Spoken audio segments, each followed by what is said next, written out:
First, I'd like to know about your participation every year in the ICT and Exploring ICT in Education Conference, organized by ICT Qatar and CNEQ. What do you like about these conferences, and why do you care to participate every year?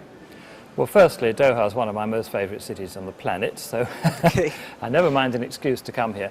But I've been very fortunate to be on the invitation list, having presented my ideas.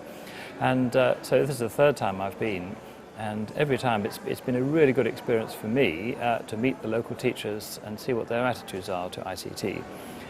I'm one of those people that started off, in fact most of my teaching career was just me and a piece of chalk. And so all these new developments are very exciting. I just wish I had my time all over again. Okay, so tell us about the sessions or the session you already gave in your we gave a 3-hour workshop yesterday, and I've got another one today, another one tomorrow. And there's a good mix of people. Some were ICT specialists, some were mathematics specialists, which is what I was expecting, and others were physics teachers, and some were men, some were women from different places. There were 2 Turkish teachers there, for example, who were over here teaching. They all had their eyes open to the possibilities of visualizing what is a very difficult subject to teach. I think everybody agrees that mathematics is one of those subjects that you either get or you don't, but now I think there's a much more chance that those that don't get it will see what's going on.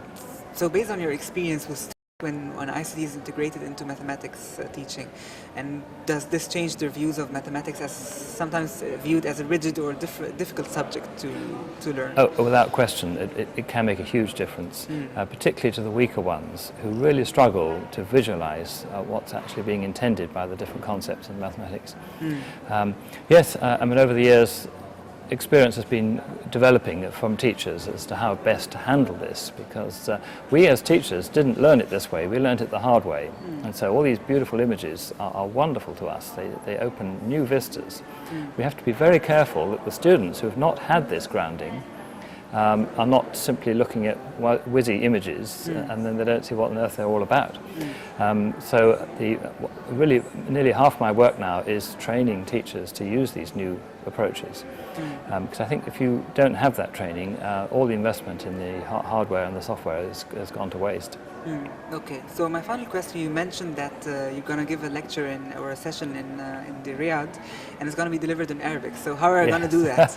Well, the software that I've been helping to develop is called Autograph, and it's very popular in the English-speaking world, and we've just spent the last few years localizing it in many languages. The challenge to localizing in Arabic was particularly difficult, of course, because not only is it right to left, you do your numerals left to right, because you use the Hindi system. So we had a lot of help from teachers in Egypt and in Saudi Arabia to get this done. And so now if you launch it in Arabic, it runs in full Arabic, but there is also the alternative of running it with English notation left to right, but Arabic menus. Because there's quite a push, I think, in many schools in the Arabic-speaking world to deliver maths and science in English, which is a huge challenge for the teachers, for it's not their first language. And so we've devised this system of giving all the help we can in Arabic, all the menus and options are in Arabic, but the notation is in English. From my point of view, when I'm doing Arabic tutorials, I do have to rather rely on knowing where the buttons are. My Arabic is not up to delivering it in fluent Arabic. But certainly the reaction from the Arabic teachers is very, very positive, because they feel quite daunted by the possibility of having to teach in English. But at least now they're getting a helping hand. This is the software Autograph that we've localized in full Arabic. Unfortunately, this is the English leaflet about it, but you can see that it covers sort of statistics, simple geometry, and even complicated procedures of 3D volumes of revolution. And it's really designed to help students to visualize mathematics in a way that was quite impossible before with just a piece of chalk. It does rely on a large screen being visible to all the students in the classroom, and so an overhead projector is an absolute must.